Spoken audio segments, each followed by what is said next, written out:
Hi hello. എൻ്റെ കയ്യിൽ എന്താ അറിയോ, പഴുത്ത മാങ്ങ. കുറച്ച് ദിവസമായി ഞങ്ങളെ വീട്ടിൽ മാങ്ങ വീഴാൻ തുടങ്ങിയിട്ട്. അപ്പോൾ നിങ്ങളെ കാണിക്കണം വിചാരിക്കും, പക്ഷെ അത്രയ്ക്കുള്ള ക്ഷമയില്ലായിരുന്നു. വീഴുന്ന മാങ്ങ അപ്പം തന്നെ എടുക്കും, കഴിക്കും, അങ്ങനെയായിരുന്നു. അപ്പോൾ ഇന്നമ്മ പറഞ്ഞു മാങ്ങ വീണുണ്ട്, നീ പോയി നോക്ക് വീഡിയോ എടുക്കണമെങ്കിൽ. നമ്മൾ മാത്രമല്ല കേട്ടോ, മറ്റാരൊക്കെ മാങ്ങ കഴിക്കുന്നുണ്ട്. അതാ കണ്ടില്ലേ, കുറേ എണ്ണം ഉണ്ട് ഇങ്ങനെ കഴിച്ചിട്ടത്. രണ്ടെണ്ണമാണ് ഞാൻ കണ്ടത്, പക്ഷേ ഇതിന് ഞാൻ അപ്രതീക്ഷിതമായിട്ട് കണ്ടതാണ്. അപ്പോൾ എനിക്ക് ഭയങ്കര സന്തോഷമായി കേട്ടോ. അതിന് ചെറിയൊരു പ്രശ്നമുണ്ട് കേട്ടോ, വീണിട്ട്. പക്ഷെ സാരമില്ല, നമുക്ക് ചെത്തി നോക്കാം. പൊതുവേ നമുക്ക് ഈ മാവുന്നൊന്നും മാങ്ങയൊന്നും കിട്ടാറില്ല കേട്ടോ. എല്ലാം ആരെങ്കിലും കിളികളൊക്കെ കഴിച്ചു പോകാറാണ്.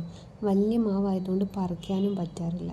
ഇതാട്ടോ ഈ മാവ് വലുതാണ്, നമുക്ക് വീണാൽ വല്ലപ്പോഴും ഒന്നൊക്കെ കിട്ടും. പക്ഷേ ഇപ്രാവശ്യം നമുക്ക് കുറച്ച് മാങ്ങ കിട്ടി ഇതിൻ്റെ മുകളിൽ, അതും ആദ്യം. ഭയങ്കര സന്തോഷമുണ്ട് കേട്ടോ. അപ്പം ഞാനിതുമായിട്ട് വീട്ടിലേക്ക് പോകാം. ഇനി ചെത്തിയിട്ട് നിങ്ങളെ കാണിച്ചു തരാം കേട്ടോ. അപ്പോൾ ഇത്രയേ ഉള്ളൂ കേട്ടോ ഇന്നത്തെ വീഡിയോ. എല്ലാവർക്കും ഇപ്രാവശ്യം ഒത്തിരി മാങ്ങയൊക്കെ കഴിക്കാൻ പറ്റട്ടെ. ബായ്.